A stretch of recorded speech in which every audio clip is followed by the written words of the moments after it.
কারা হবেন মুশফিক ও মাহমুদুল্লাহ রিয়াদ? সদ্যবিদায়ী ওয়ানডে অধিনায়ক নাজমুল হোসেনকে নতুন অধিনায়ক মেহেদী হাসান মিরাজ কি বলছেন তা নিশ্চয়ই জেনে গেছেন। ওয়ানডে দলের পরিচালনায় নাজমুলের সাহায্য চেয়ে মিরাজ বলেছেন, দুজন মিলেই দলটাকে ভালো অবস্থায় নিয়ে যেতে চান। মিরাজের সেই যাত্রা শুরু কবে? কাল থেকেই।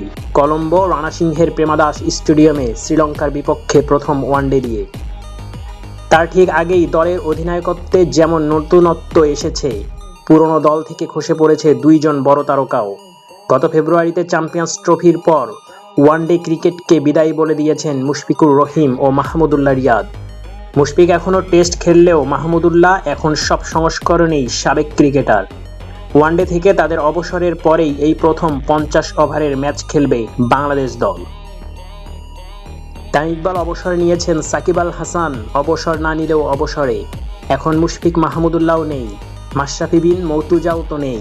আরও আগ থেকেই সব মিলিয়ে বেশ কয়েক বছর ধরে বাংলাদেশ ক্রিকেট থেকে সিনিয়র ক্রিকেটারদের যে যাই রব, টি-20-র পর ওয়ানডেও এখন সেই আনুষ্ঠানিক অবসান ঘটে গেছে।